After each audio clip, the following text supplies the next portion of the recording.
कभी सोचा है कि एक सही शब्द हमारी बात में कितना ज्यादा वजन डाल सकता है?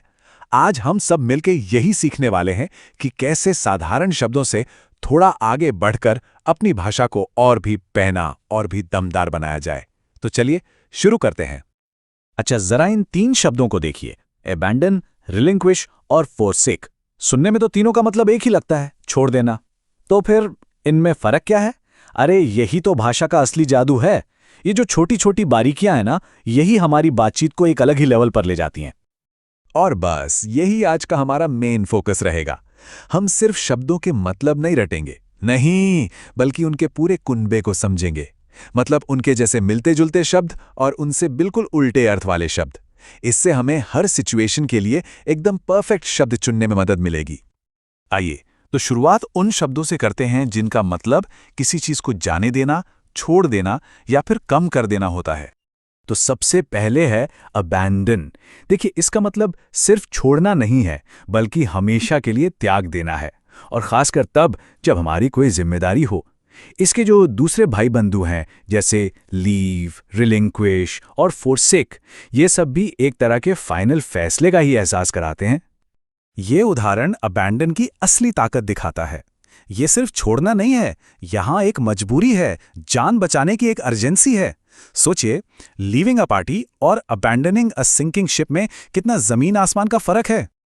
अच्छा, अब बात करते हैं एबेट की।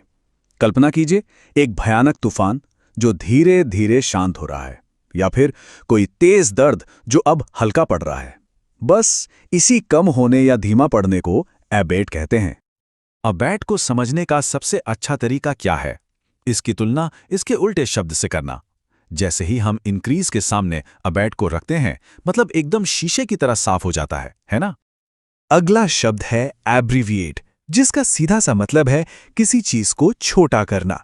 इसके परिवार में शॉर्टन, कंडेंस और एब्रिज जैसे शब्द शामिल हैं, और ये सब किसी चीज का आकार कम करने की ही बात करते हैं। ये तुलना एकदम परफेक्ट है। एक तरफ है किसी किताब को छोटा करना, यानी एब्रीवेट करना, और दूसरी तरफ है किसी विषय पर और ज्यादा विस्तार से बताना, यानी एक्सपैंड करना।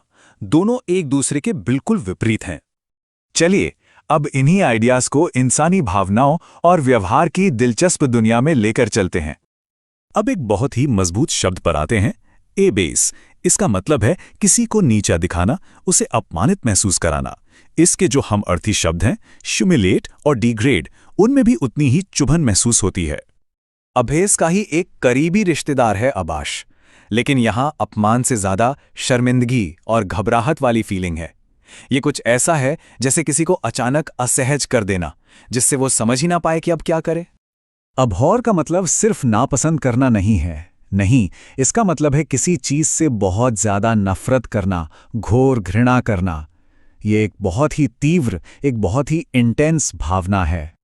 जरा अबहॉर के परिवार को तो देखिए, डिटेस्ट, लोध, हेट, अबोमिनेट, ये सब नफरत के अलग अलग शेड्स हैं। इनके सामने सिर्फ नापसंद कहना कितना फीका लगता है ना? अब आते हैं अबेट पर। इसका मतलब है किसी को गलत काम करने के लिए उकसाना या उसमें उसकी मदद करना। सोचिए, किसी पर बैंक डकैती में मदद करने का आरोप लगा है। यहां मदद का मतलब पूरी तरह से नेगेटिव है। यह तुलना बहुत पावरफुल है। एक तरफ इंसाइट और प्रोवोक जैसे शब्द हैं जो समझिए आग में घी डालने का काम करते हैं, और दूसरी तरफ हैं प्रिवेंट और हिंडर, जो उस आग को बुझाने की कोशिश करते हैं। ये जो संतुलन है ना, यही हमें शब्द का असली मतलब सिखाता है। और आखिर में चलिए उन शब्दों को देखते हैं जो हमें ये बताते हैं कि कब कोई चीज अपनी नॉर्मल स्थिति से भटक जाती है। एबरेशन का मतलब है सामान्य से एक भटकाव। मान लीजिए एक बहुत ही ईमानदार लड़का है जो दुकान से कुछ चुरा लेता है, तो ये उसके चरित्र में एक एबरेशन होगा, एक ऐसी हरकत जिसकी किसी को बिल्कुल उम्मीद नहीं थी। एबरेशन को समझना का सबसे आसान तरीका है इसे नॉर्मैलिटी, यानी सामान्य स्थिति के सामने रख कर देखना। एबरेशन एक टेम्परेरी भटकाव है, जिसके बाद उम्मीद की जाती है कि चीजें वापस नॉर्मल हो जाएंगी। ऑब्जेक्ट एक ऐसा शब्द है जो किसी बुरी स्थिति को और भी ज्यादा बुरा बना देता है। ये किसी बुरी चीज की सबसे चरम, सबसे निराशाजनक सीमा को दिखाता है। जरा सोचिए, एब्जेक्ट शब्द ने पॉवर्टी को कैसे बदल दिया। ये सिर्फ गरीबी नहीं है, ये वो गरीबी है जिसमें कोई उम्मीद ही नहीं बची है। ये शब्द उस स्थिति की भयावहता को कई गुना बढ़ा देता है। तो हमने देखा कि शब्दों को अकेले में नहीं बल्कि उनके पूरे परिवार के साथ समझने से भाषा पर हमारी पकड़ कितनी मजबूत हो सकती है। ये रटना नहीं है बल्कि शब्दों के बीच के रिश्तों को महसूस करना है। इस 3 स्टेप वाले तरीके को किसी भी नए शब्द के लिए आजमाया जा सकता है।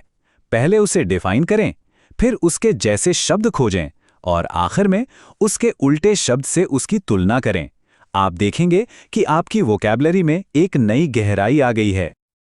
तो अब अगला कौन सा शब्द है जिसके पूरे परिवार से हम सब मिलना चाहेंगे? सोचिएगा जरूर, क्योंकि भाषा वाकई एक विशाल महासागर की तरह है और हर एक शब्द एक नई दुनिया का दरवाजा खोलता है। तो बस खोजते रहिए।